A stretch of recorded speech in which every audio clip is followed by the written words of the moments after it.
John F Kennedy அமெரிக்க ஜனாதிபதியாக பதவியேற்ற பொழுது அவருக்கு ஓட்டு போட்டவங்களுக்கு நன்றி தெரிவிக்கும்படியாக அவர் பார்லிமெண்ட்டில் பேசினார்.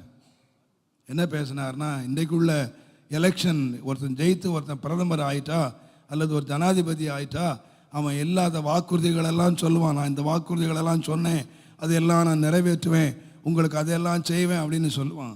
ஆனால் ஜான் எஃப் கென்னடி பார்லிமெண்ட்டில் முதல் பேசின வார்த்தை என்னன்னா, தேசம் உனக்கு என்ன செய்யும் என்கிறத விட நீ தேசத்துக்கு என்ன செய்ய போறங்கிற உறுதிமொழி எடுத்துக்கன்னு சொன்னார்.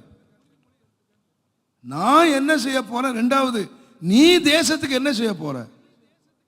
இப்போ ஓட்டு போட்டவன் எதுக்கு போட்டான்? நல்ல காலம் பிறக்கும், வரியை குறைப்பான், என்ன ஆசீர்வாதம் பொழியும், அதுக்கு தானே ஓட்டு போட்டீங்க. இப்போ ஓட்டு போட்டவன் என்ன சொல்றான், நீ என்ன செய்ய போறேன்னு கேட்குறான். ஏன்னா நான் செய்யறதுக்கு உனக்கு ஓட்டு போட்டேன். நம்ம என்ன சொல்றோம், ஆண்டவர் எதுக்கு ஏற்றுக்கொண்டோம், ஆசீர்வதிக்கிறது தான். இப்போ அந்த ஆண்டவர் சொல்றாரு, நான் உன்னை ஆசீர்வதிக்க போறல, நீ எனக்கு என்ன செய்ய போற. நமக்கு அங்கே தான் டிஃபிகல்ட்டு. ஐயோ தெரியாமல் வந்துட்டோமோ, இடம் மாதிரி வந்துட்டோமோ. இங்கே வந்தால் ஆசீர்வதிப்பார், நம்மளை உயர்த்துவார், நம்ம பெரிய ஆளாக ஆயிடலாம், அப்படி தான் நம்ம வந்தோம். இவர் வந்த உடனே நீ என்னத்தை விடுவேன்னு கேட்குறாரு, என்னத்தை இழப்பேன்னு கேட்குறாரு. நீ எதை விட்டியோ அதைத்தான் நான் தருவேன்னு சொல்கிறேன். முதல்ல விட சொல்கிறாரு. வாங்கிட்டு கொடுக்கலாம், இது விட்டுட்டு எப்படி வாங்குறது, இருக்கிறது எப்படி இழக்கிறது, அங்கே தான் பிரச்சனை.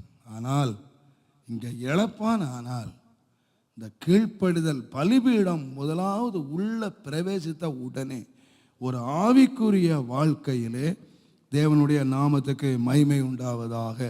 முதலாவது எங்கே ஆரம்பிக்குன்னு கேட்டிங்கன்னா, இழப்பில் தான் ஆரம்பிக்குது, அர்ப்பணத்தில் தான் ஆரம்பிக்குது. கிறிஸ்தவ வாழ்க்கையினுடைய வெற்றி எங்கே இருக்குன்னு கேட்டிங்கன்னா, தேவனுடைய வார்த்தையில் ஆரம்பமே எங்கன்னு கேட்டிங்கன்னா அர்ப்பணம். அர்ப்பணத்திலேருந்து தான் ஆசீர்வாதம்.